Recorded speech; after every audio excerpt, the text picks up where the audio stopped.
ये कहानी सुंदरपुर के जंगलों की है, जहाँ एक बाज रहा करता था। वह बाज बहुत कमजोर हो गया था क्योंकि काफी समय से उसे खाना नहीं मिल पाया था। जंगल के सभी पक्षी उससे डरे हुए रहते थे और उसे देखते ही अपने अपने घरों में घुस जाते थे। ऐसे ही उसे शिकार न मिलने से वह बहुत गुस्सा हो गया था। एक दिन की बात है, कितने दिनों से मैं भूखा बैठा हूँ। जब भी शिकार पर निकलता हूँ, ये सभी पक्षी मुझसे डरकर अपने अपने घरों में घुस जाते हैं। अगर ऐसे ही चलता रहा तो मैं भूखा ही मर जाऊंगा। मुझे इस बार तो कुछ न कुछ करना ही होगा। ऐसा सोचकर वह इधर उधर चलने लगता है। तभी उसे एक ख्याल आता है। अरे वाह, ये तो बहुत अच्छा आइडिया है। ये ख्याल मुझे पहले क्यों नहीं आया? अब देखो तुम सभी पक्षियों, मैं तुम्हें कैसे एक एक करके मार कर खा जाऊंगा। तुम खुद को बहुत चालाक समझते हो ना, पर अब और नहीं। मैं भी देखता हूँ तुम अपनी चालाकी कैसे दिखाते हो। बाज आज थोड़ा सा खून अपने ऊपर लगाकर टीनू तोते के पास जाता है और उससे रोते रोते बोलता है, तोते, मुझे तुम्हारी मदद चाहिए। मेरी पत्नी का एक्सीडेंट हो गया है और उसे खून की बहुत ज्यादा जरूरत है, तो तुम मेरे साथ चलो। पर तुम्हारी पत्नी तो एक बाज है ना, और मैं एक तोता, तो भला मैं तुम्हारी पत्नी को कैसे खून दे सकता हूँ? टीनू तोते, मैं तुमसे सच कह रहा हूँ, तुम मेरा विश्वास करो। तुम्हें क्या लगता है मैं तुमसे झूठ बोल रहा हूँ? यह खून जो मेरे शरीर पर लगा हुआ है, यह सब दिखावा है। नहीं बाज भाई, मैंने ऐसा नहीं कहा। मैं तो बस तुमसे यूं ही पूछ रहा हूँ। देखो टीनू तोते, मुझे तुरंत तुम्हारे खून की जरूरत है। अगर तुम मेरे साथ चल सकते हो तो चलो, वरना मैं किसी और से मदद मांगने चला जाता हूँ। टीनू तोते को उसकी बात सुनकर उस पर तरस आ जाता है और वह उसकी मदद करने के लिए तैयार हो जाता है। ठीक है बाज, मैं तुम्हारी मदद करने के लिए तैयार हूँ। चलो, कहाँ चलना है? चलो, तुम मेरे साथ चलो। अब वो बाज टीनू तोते को अपने साथ एक जंगल में लेकर आ जाता है। जंगल बहुत सुनसान था, जिसे देखकर टीनू को बाज पर शक हो जाता है। ये तुम मुझे कहाँ ले आए हो? यहाँ तो कोई हॉस्पिटल नजर नहीं आ रहा। बेवकूफ, तुझे क्या लगता है मैं सच में तुझे किसी हॉस्पिटल में लेके जाऊंगा? नादान है तू, जो मेरी फितरत आज तक नहीं समझ पाया।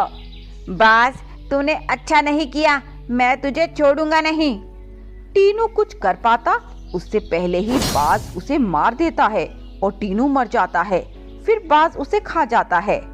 वाह भाई वाह, मजा आ गया। कितने दिनों बाद आज पेट भर के भोजन मिला है। बस अब ऐसे ही मेरा नाटक चलता रहे और ये बेवकूफ पक्षी मेरी बातों में फंसते रहे, फिर मुझे कभी भी खाने की कमी नहीं होगी। अगले दिन बाज आज भी कोई योजना बना रहा था। कल तो तोते का शिकार कर लिया, अब किसका शिकार किया जाए? तभी उसे लाडो कबूतरी का ख्याल आता है और वे आज फिर अपने ऊपर खून के छींटे मारकर और रोंदी शक्ल बनाकर लाडो कबूतरी के पास जाता है। हाय रे, मैं तो बर्बाद हो गया, लुट गया। क्या हुआ बाज भाई, आप रो क्यों रहे हो? और ये खून के छींटे, ये कैसे? अरे मैं तुम्हें क्या बताऊं लाडो बहन, मैं तो कहीं का नहीं रहा। मेरी पत्नी का एक्सीडेंट हो गया है और उसका बहुत खून बह गया और उसे जल्द ही खून की जरूरत है, पर मैं कहाँ से खून लाऊं? मैं तो खुद बहुत कमजोर हो गया हूँ और डॉक्टर ने मेरा खून लेने से मना कर दिया। अब तुम ही बताओ मैं क्या करूं, कैसे अपनी पत्नी की जान बचाऊं? उसे ऐसी हालत में देखकर लाडो को उस पर तरस आ जाता है और वह उससे कहती है, अरे बाज भाई, आप रोना बंद करो और आप घबराओ मत। मैं आपकी पत्नी को खून दूंगी और उनकी मदद करूंगी और देखना वो जल्दी ही ठीक हो जाएंगी। लाडो बहन, तुम कितनी अच्छी हो, भगवान तुम्हें लंबी उम्र दे। भैया, अब आप और देर मत करो और मुझे जल्दी से जल्दी अस्पताल लेकर चलो। ऐसा कहकर वे बाज लाडो कबूतरी को भी अपने साथ उसी जंगल में ले जाता है जहां उसने टीनू का खून किया था। लाडो जंगल को देखकर घबरा जाती है, और बाज से कहती है, भाई लगता है हम रास्ता भटक गए, हम गलत रास्ते पर आ गए हैं। गलत नहीं, एकदम सही रास्ते पे आए हैं। पर बाज भाई, मुझे तो यहाँ कोई अस्पताल नजर नहीं आ रहा। यहाँ कोई अस्पताल नहीं है और ना ही मेरी कोई पत्नी है जिसका एक्सीडेंट हुआ है। मैं तो तुम्हें यहाँ मारने के इरादे से आया हूँ। बाज, तूने ये अच्छा नहीं किया, तूने धोखे से मुझे फंसाया है। अब क्या धोखा क्या ईमानदारी, मुझे इन चीजों से कोई फर्क नहीं पड़ता। मुझे तो सिर्फ अपने शिकार से मतलब है। ऐसा कहकर वह बाज उस लाडो कबूतरी को भी जान से मार देता है। ऐसे ही कई दिन गुजर जाते हैं। अब वो बाज रोज ऐसे ढोंग भरकर पक्षियों के पास जाता और उन्हें अस्पताल ले जाने के बहाने से मार कर खा जाता। अब वह बहुत मोटा भी हो गया था। अरे मुझसे अच्छी किस्मत तो किसी की नहीं हो सकती। मैं जो सोचता हूँ उसमें कामयाब जरूर होता हूँ।